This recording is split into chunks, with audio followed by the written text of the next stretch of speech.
Fifth protective factor is social and emotional competence of children, where families teach children how to have healthy relationships. A family cannot teach healthy relationships unless they know what they are themselves. Establishing family and child interactions, modeling that for them, helps to develop children to have the ability to recognize, to communicate, and to regulate their emotions. In the state of Kentucky, the early childhood profile tells us that we are only at 50%. That 50% of our children are ready socially and emotionally to enter kindergarten, and 50% are not. And we have to begin to teach these people, teach the children how to regulate their social and emotional regulators. What does that look like?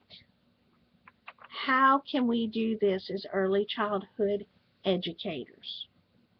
Well, first of all, what it looks like is this, that families encourage and reinforce positive social skills, and they set limits in a positive way. The bullying, the fighting, the aggravating, getting into people's space, these are all social, emotional competences.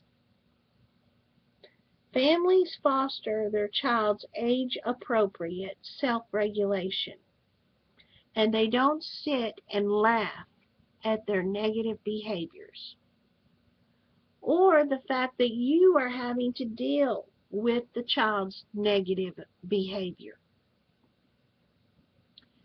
They don't blow it off as, oh, he doesn't do it at home. How often do I want to sit back and say, and if he did, what would happen? But families help their child manage and communicate their feelings when they are acting inappropriately, and that is why we teach them to use their words rather than their hands or their feet. Or the big behavior that is coming to play that I'm hearing so often, more and more, is spitting. Spitting on your teachers, spitting on your friends. And the second highest thing that I'm hearing from early childhood providers is allowing kids to lay in the floor and scream. These are inappropriate ways of communicating feelings. Can you only imagine a 14-year-old laying in the floor and screaming? Or a 14-year-old spitting on someone or in someone's face? Now, many would say, and many would argue with me as a early childhood professor, that that is age appropriate. Spitting is age appropriate. I believe spitting is a learned behavior. My grandmother had a great way of stopping Miss Maria from spitting. I had that problem too. And my grandmother broke me. And I will not tell you on camera how she broke me, but she broke me.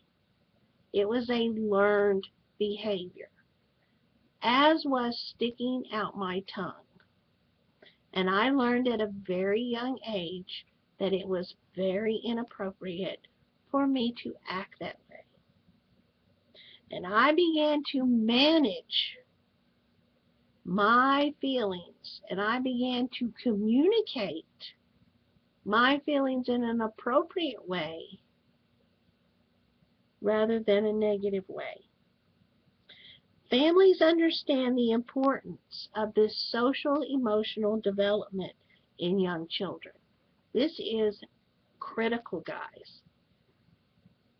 The Kentucky Early Childhood Profile is telling us, it is giving us warning signs. It is blowing the tornado horn of saying to us, fix it. You have got to get in there, not put band-aids on this, but fix it. Begin to get in there and teach children, what does it look like when you're sad? What do you look like when you're mad? And expressing themselves appropriately rather than inappropriately. So in our everyday actions, we've got to help families understand developmentally appropriate social emotional skills and behaviors and what they look like in the age of their child. We need to begin to educate our adults on how to encourage children to express feelings through words, artwork, and expressive play. When I was in college, the big push in education was art. You express your feelings through artwork, and we began to learn how to analyze artwork, and now that's gone away. But it's a very good way to communicate your feelings appropriately. And that is what we need to get back to. We've got to get back to teaching our children, and when we don't allow them to have these experiences with art, and we don't allow them to play, and we don't allow them to express themselves in so many dramatic ways, then we're taking away the part that actually teaches them how to be productive citizens in the United States. And productive citizens in the United States do not lay down on the floor and scream. They do not spit on people. They do not hit people. They do not use their hands to hurt people. But they respond proactively. They respond with social and emotional support.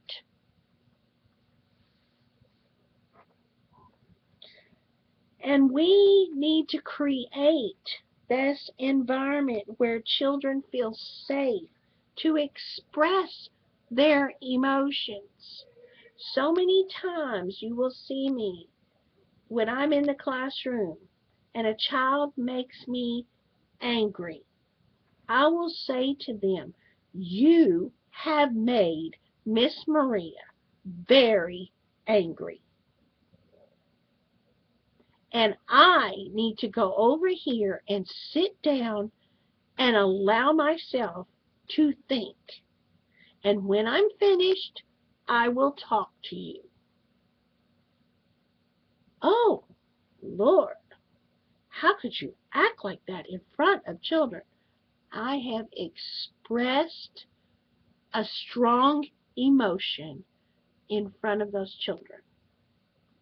And I have shown them that as an adult, when I get mad, I don't start slapping and hitting and cussing and screaming. But what I'm going to do is I'm going to go take a time out. And I'm going to sit down and I'm going to think rationally why I'm mad. And then after I'm finished with that, then I will have a discussion with you about your behavior. And that's a positive interaction that happens, and I have modeled that behavior in front of that child. Now, in another situation, dealing with child care provider parents, I will tell you that I've had some forceful conversations with some parents, and it has not gone very well. And they have decided that they would call me lots of different names, tell me how stupid I am, and I have sat there and listened to them. Now, prior to me gaining some leadership skills and being a little bit more polished,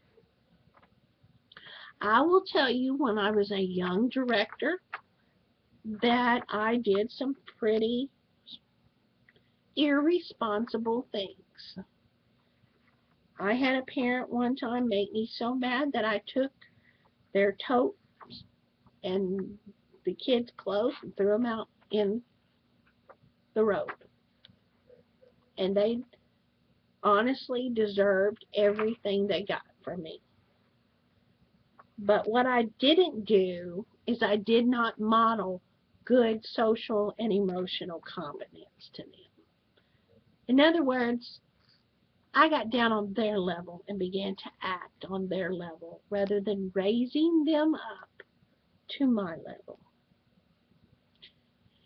That's where we get into trouble, is we go down to their level rather than coming up on a professional level. And it takes practice, guys. It takes practice. More importantly, it takes a heart change. I will tell you that from a leadership standpoint, it takes a heart change to deal with hot-headed parents and to deal with bad behaviors in a classroom. It takes a heart that is seeking after what is best for this child 3 years from now, 5 years from now. And when this child turns 14, 16, and 18 years old, you have to be able to see their future. And that's what it's all about. It's about their future. It's not about the present. It's about their future.